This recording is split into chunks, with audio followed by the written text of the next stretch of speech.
आध्यात्मिक नेताओं के इतिहास में भगवान स्वामी नारायण एक चमकते सितारे की तरह हैं। उनकी दिव्यता और करुणा ने उन्हें एक अद्वितीय स्थान दिलाया है। उन्हें भगवान का अवतार माना जाता है और उनके अनुयायी उन्हें परमात्मा का साक्षात रूप मानते हैं। वो धरती पर मानवता को आध्यात्मिक ज्ञान की ओर ले जाने के लिए आए थे। उनके उपदेशों ने अनेकों को जीवन का सही मार्ग दिखाया। उनका जीवन भक्ति और सेवा का प्रतीक है, जो लाखों लोगों को प्रेरित करता है। उनकी शिक्षाओं ने समाज में एक नई चेतना का संचार किया। 1781 में भारत के छपैया में जन्मे उनका जन्म का नाम घनश्याम पांडे था। उनके जन्म के समय से ही उनके जीवन में दिव्यता के संकेत स्पष्ट थे। बचपन से ही उन्होंने असाधारण ज्ञान और करुणा का परिचय दिया। उनकी बुद्धिमत्ता और दयालुता ने सभी को प्रभावित किया। उनकी शिक्षाएं सामाजिक बाधाओं से परे थीं, जो सभी प्राणियों की समानता पर जोर देती थीं। उन्होंने जाति, धर्म और वर्ग के भेदभाव को समाप्त करने का प्रयास किया। प्रेम, भक्ति और धार्मिक जीवन का स्वामी नारायण का संदेश लोगों के दिलों में गहराई से गूंजा। उनके भजनों और प्रवचनों ने लोगों के हृदय को छू लिया। उन्होंने कई लोगों के दिलों में विश्वास जगाया। उनकी उपस्थिति मात्र से ही लोग आध्यात्मिक ऊर्जा का अनुभव करते थे। उनकी शिक्षाओं ने आध्यात्मिक मुक्ति का स्पष्ट मार्ग प्रस्तुत किया। उनके मार्गदर्शन में अनेकों ने आत्मज्ञान प्राप्त किया। यह लेख भगवान स्वामी नारायण के जीवन, शिक्षाओं और अमर विरासत पर प्रकाश डालता है।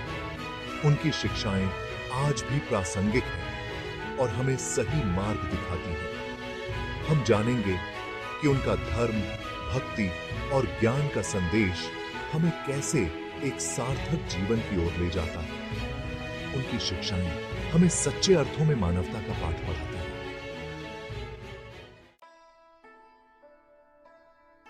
घनश्याम का प्रारंभिक जीवन गहरी आध्यात्मिकता से भरा था। उनके जीवन के पहले कुछ सालों में ही उन्होंने एक अद्वितीय आध्यात्मिक झुकाव दिखाया। बचपन से ही उन्होंने ईश्वर से गहरा नाता दिखाया। वे अक्सर मंदिरों में जाते और घंटों प्रार्थना में बिताते थे।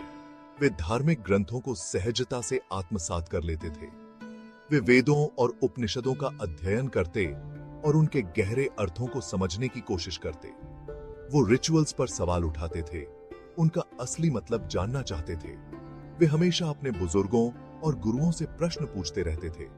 केवल 11 साल की उम्र में घनश्याम एक अद्भुत तीर्थ यात्रा पर निकल पड़े। यह यात्रा उनके जीवन का एक महत्वपूर्ण मोड़ साबित हुई। उन्होंने 7 साल तक पूरे भारत की यात्रा की। इस दौरान उन्होंने विभिन्न संस्कृतियों और परंपराओं का अनुभव किया। उनका लक्ष्य था ज्ञान प्राप्त करना और ईश्वर का अनुभव करना। वे अक्सर प्रकृति की गोद में ध्यान लगाते और आत्मचिंतन करते। अपनी यात्राओं के दौरान उन्हें नीलकंठ वर्णी के नाम से जाना जाने लगा। यह नाम उनके आध्यात्मिक व्यक्तित्व को दर्शाता था। उन्होंने अपनी बुद्धिमत्ता से लोगों को मोहित कर लिया। वे जहां भी जाते, लोग उनकी बातों को ध्यान से सुनते और उनसे प्रेरणा लेते। उन्होंने दार्शनिक बहसों में भाग लिया, भगवान की भक्ति का संदेश फैलाया। वे विद्वानों के साथ गहन चर्चाओं में शामिल होते और अपने विचार प्रस्तुत करते। नीलकंठ वर्णी की यात्रा केवल शारीरिक नहीं थी, यह एक गहन आध्यात्मिक अन्वेषण था। यह यात्रा उनके आत्मा की खोज और ईश्वर के साथ एकता की दिशा में थी। वे एक ऐसे गुरु की तलाश में थे जो उन्हें परम मुक्ति की ओर ले जा सके। उन्होंने कई गुरुओं से मुलाकात की और उनसे मार्गदर्शन प्राप्त किया। उनकी खोज उन्हें एक प्रसिद्ध हिंदू नेता रामानंद स्वामी के पास ले गई। रामानंद स्वामी ने उन्हें अपने शिष्य के रूप में स्वीकार किया और उन्हें आध्यात्मिक मार्ग पर आगे बढ़ने के लिए प्रेरित किया। रामानंद स्वामी से मिलने पर नीलकंठ वर्णी की आध्यात्मिक यात्रा में एक परिवर्तनकारी मोड़ आया। उन्होंने रामानंद स्वामी से दीक्षा ली। उसी समय उन्हें सहजानंद स्वामी नाम दिया गया। रामानंद स्वामी ने सहजानंद स्वामी को अपना आध्यात्मिक उत्तराधिकारी माना। उन्होंने उन्हें उद्धव संप्रदाय का नेतृत्व सौंपा। इसने इस परंपरा में एक नए युग की शुरुआत की।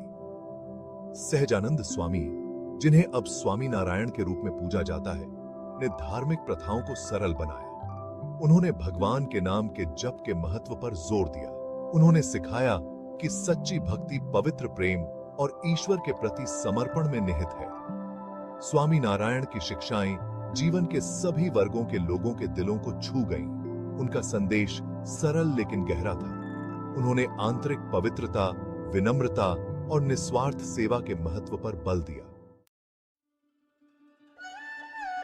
भाग 4, स्वामी नारायण संप्रदाय की स्थापना। स्वामी नारायण के मार्गदर्शन में उद्धव संप्रदाय फला फूला और स्वामी नारायण संप्रदाय के रूप में जाना जाने लगा। उन्होंने अपने अनुयायियों के लिए आचरण का एक स्पष्ट कोड स्थापित किया।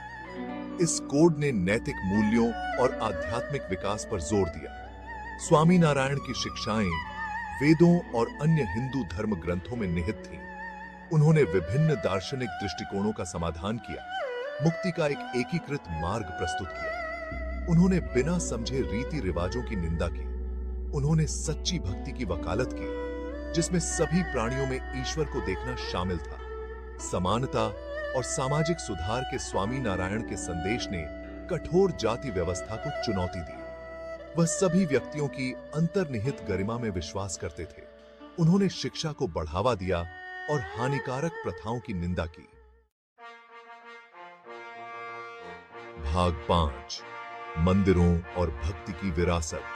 स्वामी नारायण की विरासत उन शानदार मंदिरों से जुड़ी हुई है जिन्हें उन्होंने प्रेरित किया। ये मंदिर आध्यात्मिक आश्रय स्थल के रूप में काम करते हैं। वे दुनिया भर के भक्तों को सांत्वना और प्रेरणा प्रदान करते हैं। इन मंदिरों की जटिल नक्काशी और भव्य वास्तुकला आस्था के उत्सव को दर्शाती है। प्रत्येक मंदिर स्वामी नारायण के अनुयायियों के समर्पण का प्रमाण है। वे भक्ति और समुदाय के प्रतीक हैं। इन पवित्र स्थानों के भीतर भक्त प्रार्थना करने और सांत्वना लेने के लिए एकत्रित होते हैं। भजनों और भक्ति गीतों के गायन से गहन शांति का वातावरण बनता है। ये मंदिर केवल पूजा स्थल नहीं है, वे शिक्षा, सांस्कृतिक संरक्षण और समाज सेवा के केंद्र हैं। वे आध्यात्मिक विकास के लिए स्वामी नारायण के समग्र दृष्टिकोण को मूर्त रूप देते हैं। भाग 6, सेवा के माध्यम से समाज का उत्थान। स्वामी नारायण का दृढ़ विश्वास था कि सच्ची भक्ति व्यक्तिगत धर्म परायणता से परे होनी चाहिए। यह भक्ति समाज की भलाई के लिए समर्पित होनी चाहिए। उन्होंने निस्वार्थ सेवा के महत्व पर जोर दिया। उनका मानना था कि सेवा का कार्य न केवल दूसरों की मदद करता है, बल्कि स्वयं को भी आध्यात्मिक रूप से समृद्ध करता है। उन्होंने सिखाया कि दूसरों की सेवा करना भगवान की सेवा करने के समान है। यह एक ऐसा मार्ग है जो हमें ईश्वर के करीब लाता है। उन्होंने कई समाज सेवा परियोजनाएं शुरू की। इन परियोजनाओं का उद्देश्य समाज के हर वर्ग को लाभ पहुंचाना था।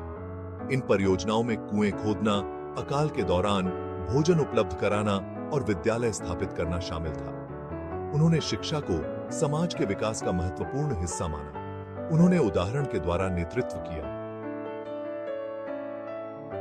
अपने अनुयायियों को समाज की बेहतरी के लिए खुद को समर्पित करने के लिए प्रेरित किया।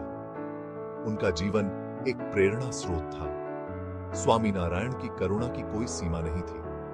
उनकी करुणा ने उन्हें हर व्यक्ति की मदद करने के लिए प्रेरित किया। वह सभी के साथ समान सम्मान का व्यवहार करते थे। उनके लिए हर व्यक्ति समान था, चाहे उसकी पृष्ठभूमि कुछ भी हो। उन्होंने सामाजिक मानदंडों को चुनौती दी। उन्होंने समाज में व्याप्त भेदभाव को समाप्त करने के लिए काम किया। उन्होंने दलितों के उत्थान के लिए अथक प्रयास किया। उनका उद्देश्य समाज के हर वर्ग को समान अवसर प्रदान करना था। दुखों को दूर करने के उनके प्रयास आज भी जारी हैं। उनके अनुयायी आज भी उनके दिखाए मार्ग पर चल रहे हैं। स्वामी नारायण संप्रदाय विश्व स्तर पर विभिन्न मानवीय पहलों में सक्रिय रूप से संलग्न है। यह संप्रदाय दुनिया भर में सेवा कार्यों में लगा हुआ है। इन पहलों में आपदा राहत, स्वास्थ्य सेवा और शिक्षा शामिल हैं। ये प्रयास समाज के हर वर्ग को लाभान्वित करने के लिए किए जा रहे हैं। भाग 7 स्वामी नारायण की शिक्षाओं के मूल सिद्धांत। स्वामी नारायण की शिक्षाओं के मूल में धर्म, भक्ति और ज्ञान पर गहरा जोर दिया गया है। ये तीन स्तंभ एक पूर्ण और सार्थक जीवन की नींव बनाते हैं। धर्म में धार्मिक आचरण, नैतिक व्यवहार और अपने कर्तव्यों को पूरा करना शामिल है। इसमें नैतिक सिद्धांतों के अनुसार जीवन जीना शामिल है। इसका अर्थ है समाज में सकारात्मक योगदान देना। भक्ति स्वामी नारायण के दर्शन का आधार है। इसमें भगवान के प्रति अटूट प्रेम पैदा करना शामिल है। इसका अर्थ है ईश्वरीय इच्छा के आगे समर्पण करना। ज्ञान आध्यात्मिक ज्ञान और बुद्धि की खोज का प्रतीक है। इसमें स्वयं और ब्रह्मांड की वास्तविक प्रकृति को समझना शामिल है। इसका अर्थ है जन्म और मृत्यु के चक्र से मुक्ति पाना।